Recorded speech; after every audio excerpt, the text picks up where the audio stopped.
Ha tenido la amabilidad de hacernos una visita el secretario de Estado del Ministerio de Sanidad de España, don Mario Garcés, que acaba de llegar de Chile. Quería venir mañana, pero la agenda, tal y como está, le era imposible y quería hacerse presente y saludarnos. El Ministerio de Sanidad en España, de Servicios Sociales e Igualdad. Bueno, el nombre y el título del ministerio, bueno, parecía que tenían que nombrar de ministro a un hermano de San Juan de Dios, vamos.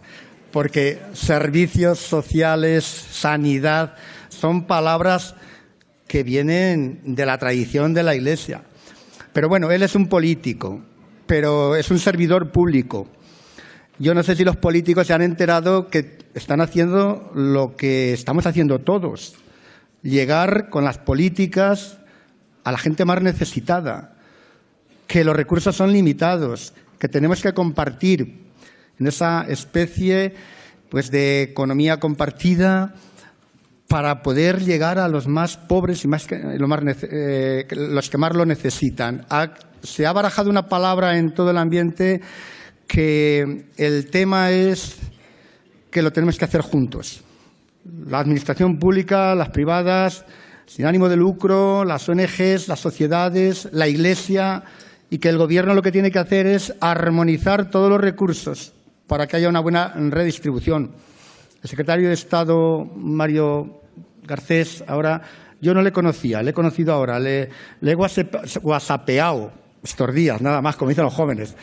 Es un chico joven, ¿eh? Es un chico joven, creo que es aragonés. Don Mario, tome la palabra por haber escuchado mi WhatsApp, que yo quería que viniera a saludarnos y ha hecho lo indecible.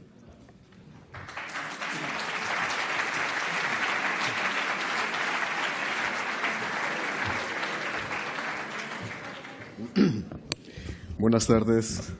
En primer lugar voy a empezar agradeciendo lo que es un piropo probablemente no merecido, y es que no soy tan joven. Pese a esta apariencia, y alguno me conoce, he cumplido ya 50 años. Ya ni puedo ser emprendedor juvenil, pero este pelo al estilo Puigdemont me lleva a pensar en algunos casos que efectivamente soy más joven de lo que uno se puede imaginar. Seguramente sangre aragonesa, pero lo cierto y seguro, efectivamente, soy de Jaca.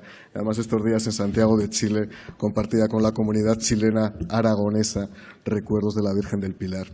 Y es verdad, no soy perfecto. Tengo la perfección de ser aragonés, pero no soy perfecto porque no pertenezco a la Orden Hospitalaria de San Juan de Dios, a pesar de que me hubiera gustado pertenecer a aquel movimiento fundacional en el año 1532, cuando Juan Castilla inicia uno de los movimientos transformadores humanistas más potentes de la Nueva España en aquel momento. Un movimiento humanista que llevó a hacer un tratamiento asistencial diferente, donde ya cada enfermo tenía que tener una cama, y donde los pacientes tenían que ser distribuidos de manera diferente, precisamente con el objetivo de que cada uno recibiera aquellos servicios que les correspondían adecuadamente. Pero fue el siglo XVI, y me permiten esta referencia, que es fruto probablemente que llevo 30 horas sin dormir con el cambio, el viaje, y que no he conseguido dormir en el vuelo. Recuerdo que también en el siglo XVI hubo personas, mujeres, que transformaron nuestro país. Quiero recordar a una persona que es muy poco conocida, que es Sor Magdalena de San Jerónimo. Sor Magdalena de San Jerónimo abrió los primeros centros asistenciales de atención a prostitutas que habían sido reclusas, tanto que se habla ahora de la trata, tanto que se habla ahora de los centros asistenciales, de la prevención, de la sensibilización. En el siglo XVI en España se abrían los primeros centros y había las primeras ordenanzas. Por lo tanto, el siglo XVI español, donde se funda, como digo, la Orden Hospitalaria y donde no me puedo transformar porque el tiempo da lo que sí. La elasticidad del tiempo y el espacio es la que es, por mucho que diga la bioética, y ahora hablaremos de eso. Lo cierto y seguro que me hubiera gustado vivir también aquella época. Gracias, por lo tanto, a los organizadores. Gracias por compartir conmigo, que para mí es un privilegio, estos 7-10 minutos de un congreso que nace a la vida en este año 2017, pero que estoy convencido que va a tener una vida duradera por el éxito que he podido comprobar en los últimos 20 minutos que he podido asistir a esta jornada. La palabra bioética es una palabra compleja y, sin embargo, tan sencilla, formada por dos conceptos, dos voces esenciales dentro de la condición humana y de la condición social. El concepto vida y el concepto comportamiento. La primera vez que se utiliza la palabra bioética la utiliza un teólogo protestante alemán en el año 1927, Fritz Jarr, en un artículo científico en la revista Cronos, precisamente ligada a lo que es la bioética medioambiental. Se estaba hablando ahora mismo de bioética medioambiental y precisamente el término surge en el año 1927. En Estados Unidos surge un poquito más adelante.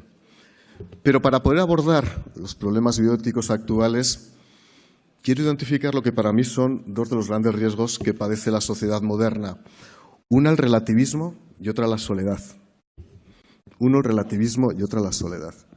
El relativismo nos lleva al nihilismo más radical y precisamente la bioética lleva a que hagamos reflexiones críticas, que busquemos los consensos mediante juicios cabales, mediante juicios de consenso, uniendo a la comunidad científica, la nacional y la internacional, para que en una reflexión amplia podamos alcanzar, como digo, unos puntos, una comunión, una unidad de concepto que no existe en el relativismo. Como digo, el relativismo nos lleva al nihilismo, a comportamientos sádicos y la mayor manifestación son las muertes indiscriminadas, los actos terroristas y a veces hasta el propio nacionalismo no bien entendido. Y en segundo lugar, la soledad. Y con esto quiero hablar de la transformación tan formidable que se ha operado en la sociedad española y en la sociedad del mundo desarrollado, ¿no? Ahora mismo en España hay 8 millones de personas que tienen más de 65 años. Dentro de 15 años, en España, el 32% de la población española tendrá más de 65 años. En el año 2060, en España, puede llegar a haber 200.000 personas que tengan más de 100 años. El concepto tercera edad va a seguir y va a ser alargado, va a haber una elongación temporal y llegaremos a hablar del concepto de cuarta edad. Y seguramente una fotografía de 5 generaciones de españoles ya no será infrecuente ni atípica, sino que la veremos en el año 2060. En España hay 3.900.000 personas con discapacidad. En el mundo hay un 15% de personas con discapacidad. Pero además de las personas con discapacidad están las personas dependientes.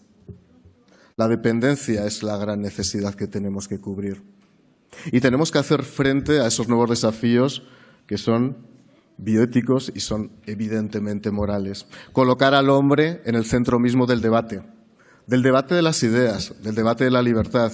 Ahora que se habla tanto, los que somos los pocos liberales que quedamos en este país, siempre hemos pensado que el liberalismo humanista es la fuente que surte afortunadamente el conocimiento y la realidad. Y buscamos siempre dos conceptos, la seguridad física, la seguridad jurídica y la libertad.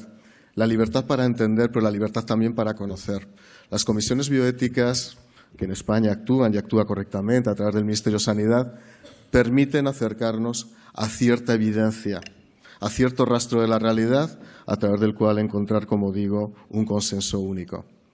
Como vengo de Chile, además, la última visita que hice en Chile, acompañado de la embajada, fue a La Chacona, a la casa donde pasó sus últimos días Pablo Neruda. Y ahí recordaba, hablando con un grupo, por mi parte también literaria como escritor, recordaba unas frases de Isabel Allende. Isabel Allende decía que del pasado siempre tenemos que recordar lo bueno, del presente siempre tenemos que hacer juicio crítico y del futuro siempre optimismo desafiante. Hagamos eso. Del pasado quedémonos con lo bueno, del presente hagamos el juicio que tengamos que hacer e invitarles a todos ustedes que de cara al futuro abordemos con la ilusión y el optimismo que tenemos que abordar los retos de una sociedad envejecida, pero una sociedad que busca respuesta a las necesidades de toda la población. Muchísimas gracias a todos y hasta la próxima.